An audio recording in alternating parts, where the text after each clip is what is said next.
Welcome back, listeners, to another episode of the BSB Podcast.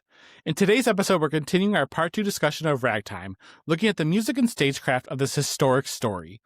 But before we dive in, please like, follow, and subscribe to the BSB Insider on all social media platforms at bsb.insider. Spoiler warning, we are discussing key aspects of the current revival of Ragtime. So if you haven't been to the Lincoln Center yet to see it, pause this video and resume once you have. All right, so in episode 1, we covered the story and the characters. A story that really is, as we talked about, we had a great discussion about the challenges of growing and living in the early 20th century, specifically when you start to factor in the story of immigrants, the story of socioeconomic challenges, when you factor in color and race and all those different things. This is a really heavy story. I think that's kind of what the takeaway was from this, is that Ragtime is a very long, very dense show. It's the fruitcake of musical theater. But not that it was unpleasant. I think that, for anybody who has watched part 1, I don't want to speak for both RJ and I, but I will speak for myself. This wasn't to say that the show wasn't enjoyable. RJ, would you say that you enjoyed it? I guess, enjoyed it for as much as you could, a story that's really heavy? Yes. Although I tend to like heavy stories, so I guess it's might not be a fair question. But I guess I should say, it's not like it's an unpleasant ride from start to finish. I think that again, this is more just about the seats than anything else. If we didn't have those seats where you had no foot room, therefore your knees were hurting you, I don't think I would have even noticed time passing in Ragtime, because you are moving quickly through some stories. There's a lot of stories going on. There's a huge narrative. And again, this is a 3-hour show, which is mostly singing. And so I don't want people to think that when we say heavy or deep or even sometimes dark, that it was necessarily bad. And I like they said that too. You like the heavy stories, because it's true. You do enjoy a fruitcake of a musical show. There's nothing wrong with that. I like substance. Yeah, I mean, who doesn't? But when we're talking about the music, and again, this is a show that is, I think most people younger than us would call this an old show. When really, Ragtime was from the 80s? I don't want to speak out of turn. 1996. So truthfully, do not call it old, because that means that we're old. First off, let's just get that under control. We are older than this show. We are older than this show. But the music, RJ, it feels like a 1950s show, you know what I mean? Like a classic Broadway. It has that feel, even though it only came out in the 90s. Wouldn't you agree? Well, arguably, when did the book come out? It's probably the question that we should be asking. The novel? Yes. 1975. So that feels more true, right? Because they didn't originate the show, or they didn't originate the content in the 90s.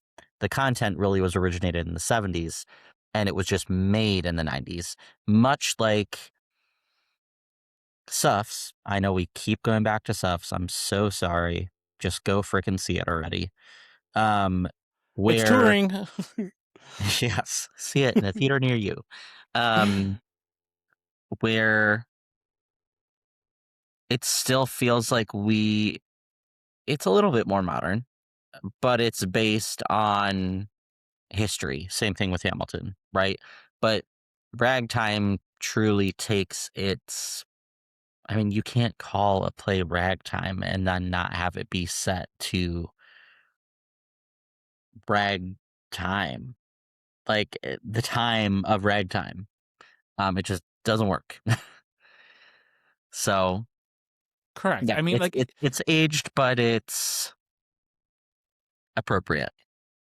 I would say purposefully aged. You know what I mean? This is, I didn't realize that it only came out in the 90s. I was thinking it was the book came out in 1975, and by 1980 we had the musical, because again, it feels like the it is truly the music that maybe dates it, along with, like you said, the novel by E.L. Doctorow is an old story. It's telling a story at the turn of the 20th century.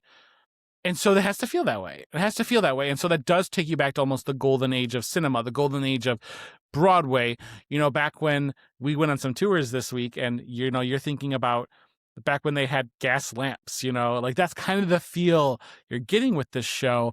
And the music right off the bat, I mean, you're getting that overture and it is like you're getting an overture. First off, that dates the show right there. Like you don't see a lot of shows that still have an overture. And in fact, when we went to go see Gypsy, you felt that. Remember, you even said, you're like, this feels old because you have that overture kind of bringing us into the show. I mean, yeah, when you talked about the original, what the theater district even felt like or was like, the old White Way, literally what it was called because of those gas lamps along there. So yeah, it was made in a time, it was made to feel old in the 90s. So it had to feel antiquated for that time, which means it feels really antiquated to us. Do you think that for a lot of people that makes the show hard to digest? I know we loved it, but do you think for people our age? I'm sure they have people walk out. I'm sure they have people who are sleeping. I'm sure they have people who are bored out of their minds. Maybe not on Broadway. I mean, I really hope if you're paying, let's be real, Lincoln Center, tickets aren't cheap, right? If you're paying for a 28-piece orchestra, tickets aren't going to be cheap. So I would hope that anyone attending is very engaged. However, I can 100% see just by looking at the audience that we were in, it is geared towards an older audience because they would have read this book, right? They would have experienced even some of these things, even when it came out in the 90s. And I mean, they were alive for a lot of it. Because let's be real, even my grandparents to great grandparents were very much experiencing and living in the world, maybe not exactly at the same time as Ragtime, but also yes, because at this point my grandmother would have been in her 90s. So literally living in the era in which this show would have taken place. Right. I mean, so if you look at it, the show takes place in New York City between 1902 and 1915. Like, that wasn't so far off. Like, I think my grandparents were maybe just under that. But, like, they were growing up in an era that was not so far removed from it that this wasn't normal. You know what I mean? Like, that these experiences weren't things that they were seeing. And this is also music that my grandma would have listened to on her record player. Like, this is the type of music that I grew up in her house listening to some degree. And so it's interesting that this show came out in 1996 when this music feels like it is the turn of the century in a good way. But speaking of the music, RJ, there's a lot of music. There's where do you even begin with a show like this when it comes to this? Like, songs were blending into each other. This was not a show that there was necessarily like moments to stop and clap. I think people were trying to fit claps in somewhere. This was a show sometimes that was just like almost like a rolling musical dialogue throughout the entire show to some degree. Well, and again, it's a show that constantly has musical interludes underneath the speaking that are even considered a part of the song. But yeah, heavy music. We've got song and then like 4 lines and then song, 4 lines. You didn't need much because everything was being said through song. With that being said, what song or songs really speak to you? Like what songs really stood out to you? Because I think that when I was looking at the list, I was like, I don't know where to pull songs out here other than a few songs. Yeah, I mean, again, like we talked about in episode 1, because it is a show that can feel dark or damp, those bright light moments in regards to hope or the future or things that are like looking upward and onward, um, I think are prevalent. Although I love the opening number, and I think it's very incredibly well known, just the song Ragtime. Um, Correct. and then Wheels of a Dream is a staple, um, just of hope and aspirations. And then I also enjoyed Till We Reach That Day. That's kind of like the first song where we get truly everybody, like every angle, um, every family, every character kind of involved. And then we have like our dance heavy numbers, which are just more fun. Um, But I'm gonna jump in here and just say the 3 songs you mentioned were like the 3 ones that I could think of from Act 1 that really stood out to me. So apparently that's not like Ragtime. It's like a 20-minute introduction to the show. It reminded me very much of Les Mis, you know what I mean? Where it was like you're getting all the people, all the pieces, and then all of a sudden then the screen rolls. So that was kind of I appreciated that because again with so many players you did almost need introductions on who each person was, so you're not like learning them in the moment. Um, but I think that as much as strong as that the first act is, I think I really started to feel the power until we reach that day, which again, it's the closer. I understand that it's the moving one, but like that's where like again we lost Sarah. She was shot or killed, um, and she is for the first point like the story at that point is it almost becomes soulful and it becomes mournful, but it's power in that too. And so Till We Reach That Day is one of those songs that like instantaneously I'm gonna remember that song. Like that is a song that just like there's such a heavy point in the show. Again, end of act 1. But like that's the one that really stood out to me. It's just so good.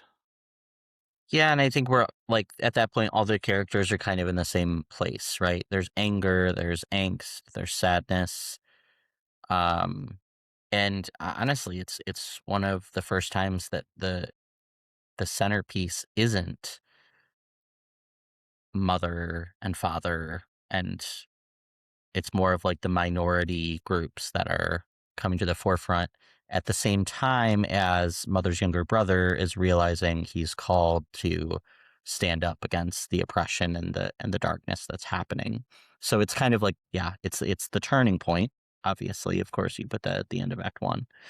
Um, but then Act 2, I mean, a lot of dancing in Act 2. Um, Yes. but Sarah Brown Eyes is probably one of the more known pieces. I know a lot of guys who have sung that song um, for many musical theater competitions or solos or auditions. Um, Our Children is probably one of the ones that this show specifically has pushed in regards to PR. That duet, which I think many, of course, parents, families can relate to, when it really comes down to just simple caring for making sure that your child has the best life that they possibly can. I say it's the first foreshadowing into what is potentially the only happy ending of the show too. Yes, very clear foreshadowing, before we get depressed again with Make Them Hear You, and then of course the epilogue. So yeah, just and I mean notable shout out. I'm going backwards, but Your Daddy's Son, sung by Sarah in Act 1. I've sung the song before. It's incredibly emotional and powerful, and just also depressing AF. Um, but I, I was gonna say that was the song that when I heard it, I got some Cynthia Erivo like moment. You know what I mean? Like that was the moment I was like, oh, this reminds me so much of Cynthia in like Wicked because it is just one of those songs that is so powerful and it really lets you showcase your voice. Because a lot of the songs I don't want to say that they weren't like vocally challenging because again, I don't know that aspect of it, but that one was like, let's see your full range. You know what I mean? You start off soft and you go to the point where you're just like, your voice is how you're hitting those notes being superhuman. And so that is a memorable song as well. Yeah, it's the emotional depth throughout the show, like we've kind of said, is really what makes or breaks this. And I was fairly impressed with the dynamic range for all of these characters that we're chatting about, because it can be very hard to sing quietly, but enough to be enunciating the words so that people understand what you're singing, especially when you're ultimately supposedly bawling through the song or just so highly emotive. Because I think at that song, it's sadness, but really it's anger. Um, but yeah. Do you think that this is why we talked about this in the first part, but like we talked about like this being more of a concert show? There's not a heavy emphasis on sets. There are some set pieces, but it's more like a door, a stairway, a ship-ish thing. Do you think that that is why the show is more of like standing and singing, is because it's just so vocally challenging for these people? Yeah, and I think that's supposed to be the pinnacle. That's supposed to be the draw. That's supposed to be what you're paying attention to. This is not about flashy sets. It's not about uh, specialty lights. I mean, all of those things definitely create an atmosphere, and they're very cool. And the special effects that they did have, still very cool. The car, the curtain in Act Two, the turntable, like so many things. But at the end of the day, the voices are what make this production. I was going to say, just very much like we talked about in Operation Mincemeat, this show doesn't have a lot of dancing, but there's a lot of movement. And I kind of put the movement in there with like building the car, the turntable, which I love myself a good turntable. There's a lot of moving around and there's a lot of pieces moving and there's a lot of people walking around each other that give you different effects, which replaces the dancing, which again, there are some scenes that do have dancing. So I thought that was interesting too, that this emphasis on the movement's important, but it's mostly the characters and the singing that really are the draw of Ragtime. Yeah, and we don't have a ton of ensemble numbers.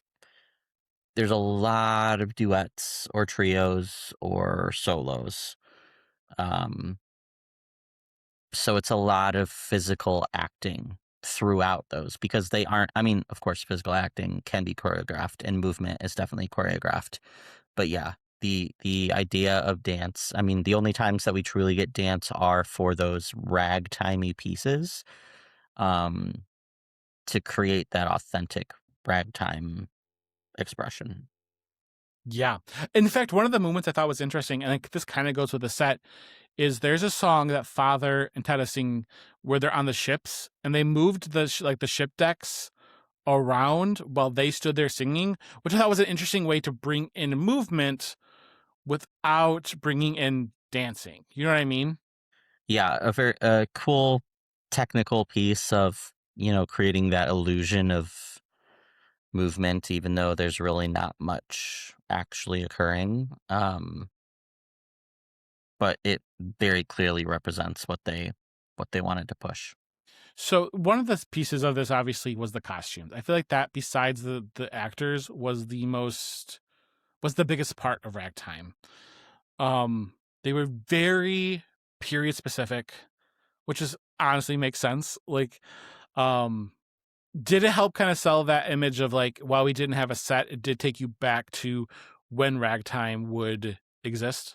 Oh yeah, I mean the period pieces are just so clear, right? Like it sets the tone, and their color configurations for, I think, representing, again, when we talk about these disparities and minorities and what they're wearing, right? Like, you're perceived as clean and prim and proper if you're in pure white.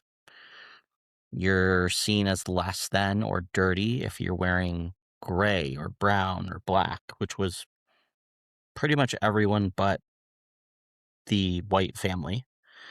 Um, and obviously being still like true to the characterization, right? Like, what would an immigrant Jewish family have with them? What would they be wearing? What would they bring with them? What would be a priority?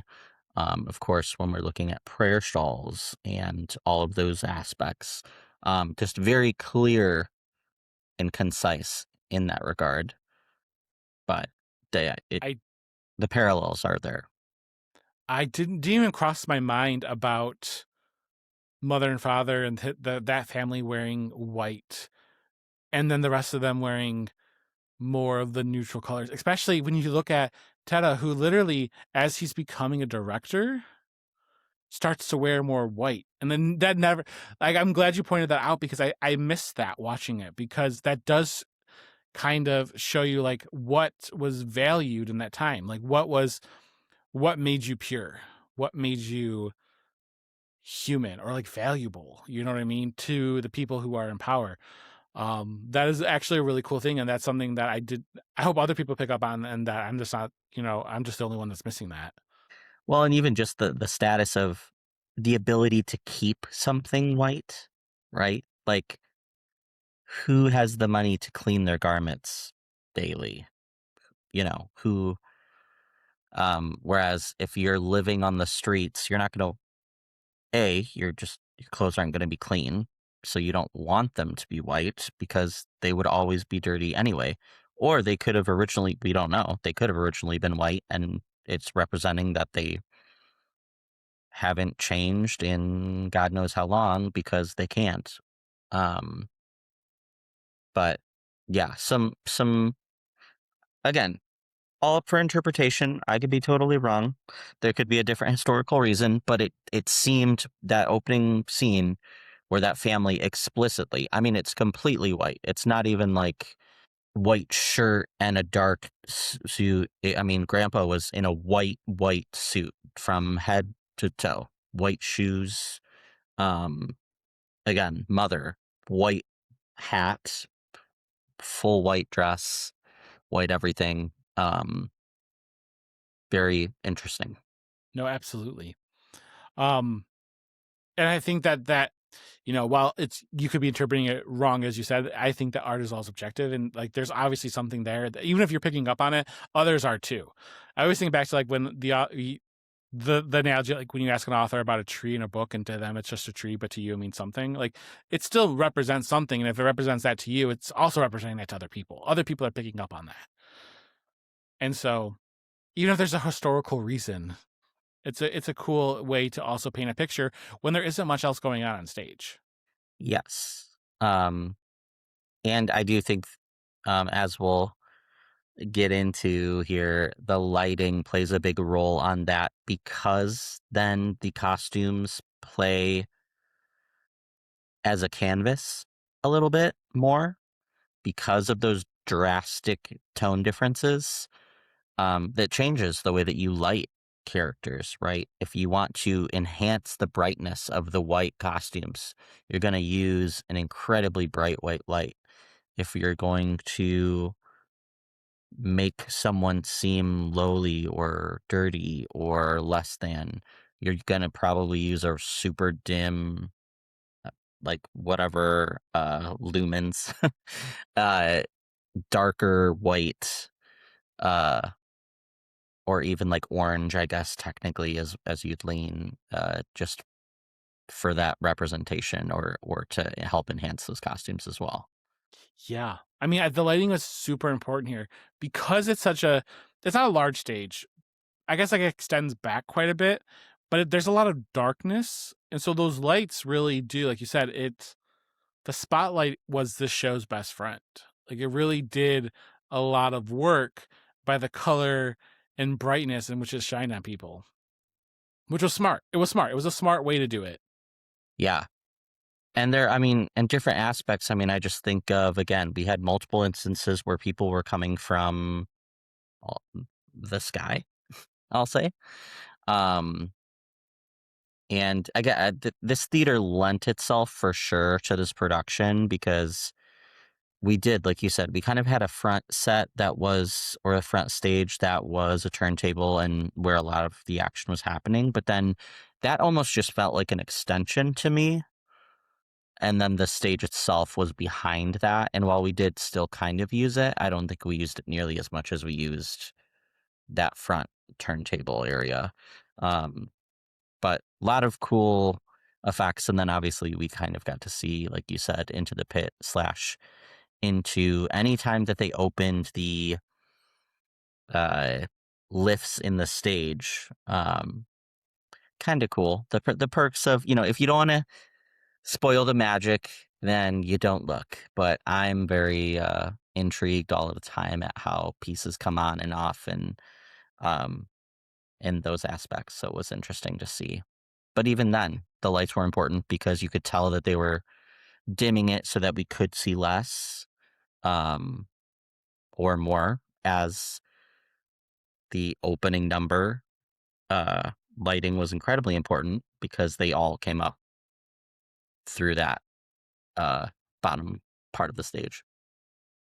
There's one part when after Sarah's death when she goes down and then all of a sudden you saw her kind of like roll off the side of it from our angle, and I was like, it was cool to see that. And for some people, that again, that could ruin the magic, but to me that was part of like seeing a Broadway show being like that's how they do it, you know what I mean? So I totally get you on that aspect. And yeah, they didn't utilize the back of the stage as much as I thought. I also thought it was an extension, like kind of like when you go to a concert and sometimes they build pieces out into the audience, because I felt like it was sitting over the orchestra pit quite a bit, where the orchestra pit could have been a little more exposed.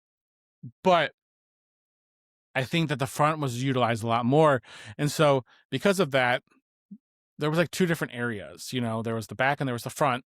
And the lighting, again, like, not to beat a dead horse, but like the lighting did a lot of that work for them. 100%. We talked about this a little bit in episode 1, but the show is long. Did the pacing work for it? Because in my opinion, I'm going to say, I think some of the show could have been cut down and condensed a little bit, especially as we were reviving it.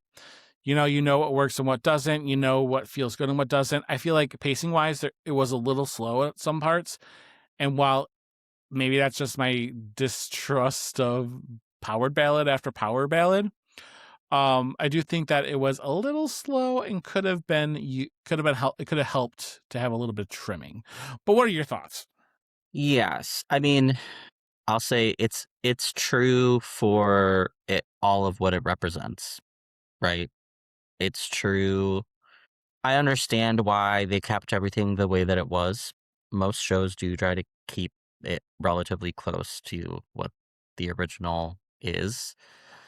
Does that mean that it's necessarily needed or wanted? Probably not. But it reminded me that of what theater is kind of for, which was a night out of entertainment. And what I mean by that is like you're historically, right, you're paying a lot of money to go see a Broadway show, and like this was their way of getting their money's worth because it was so long and there was so much to it. And so I'm curious, actually, might have to do some additional recon, but I'm curious to see showtimes historically, what they were compared to what they are now today. Because I feel like, nowadays we have way more shows that are like 90 minutes, one act, done, out. And people are like, these are great. But then you also have those people who are like, what do you mean? I paid $300 for this ticket and it's done in 90 minutes. That's not nearly enough time.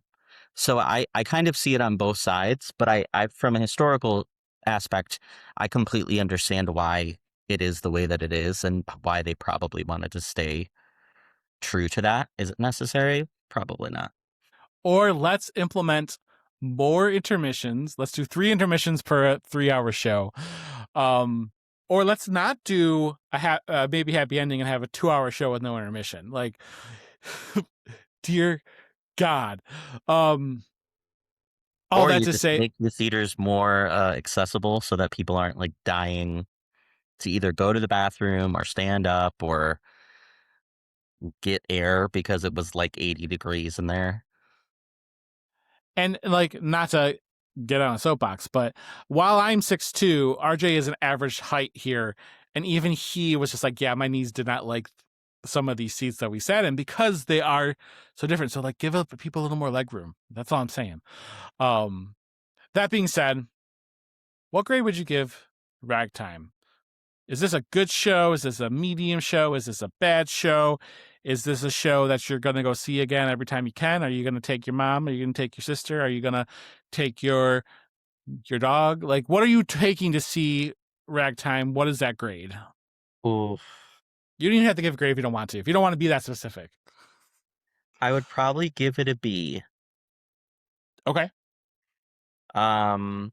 Just for watchability, because I know that like if I were to take someone like again, in today's times, time is everything. The modern world, people want to be engaged, and I don't know that it's the most engaging show unless you are just so into it already.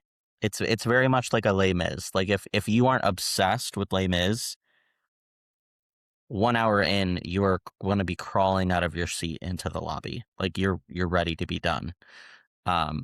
So it falls into that same category for me, where you're either just exhausted or you love it. Yeah, I'm going to give it a B too. So this is better for me than Les Mis. As we know, I have a giant disdain for Les Mis. I just don't know what it is. I can't get into that story. Perhaps because I'm French. No, I'm just kidding. I'm not kidding about being French. I'm kidding that maybe that's the reason why I didn't like it. But I got into the story a little bit more. I think that it feels a little more relevant to today's society. It's a little more like on the nose for what we're dealing with. So maybe that's what it is too, is like I'll feel a little more of affinity towards that storyline. I think I might even go ahead and give it like a B-. Like if that length wasn't so lengthy, it'd probably be a little bit higher for me. And again, integrity of the show. I know that we don't want to cut things. I think there's things you can cut. I think that's the difference. I think that there needs to be somebody brave enough to stand up and say, we don't need this song, and get rid of it. Somebody's trying to please everybody. Which is funny because I would be that person if I wrote a music, would be like, keep everything, we don't need to touch it. But I think that there are some people that are just like take Sunset Boulevard for example. Like, it doesn't change the story or the narrative, but they took a big swing and it worked. I think sometimes you got to take a big swing. With Ragtime, that swing is give us an extra intermission. That's all I'm saying. Cut the show a little differently. Or theaters, take a swing, cut out a few seats, give people more leg room. That's all I'm saying. I feel like I'm going to say that a lot during these episodes. So all that to say, it sounds like you would see this again, but dependent on who you'd go with. Correct. Perfect. And so with that, we conclude our episode 2 of our Ragtime discussion. So thank you so much for joining here in our box seats. Until next curtain call.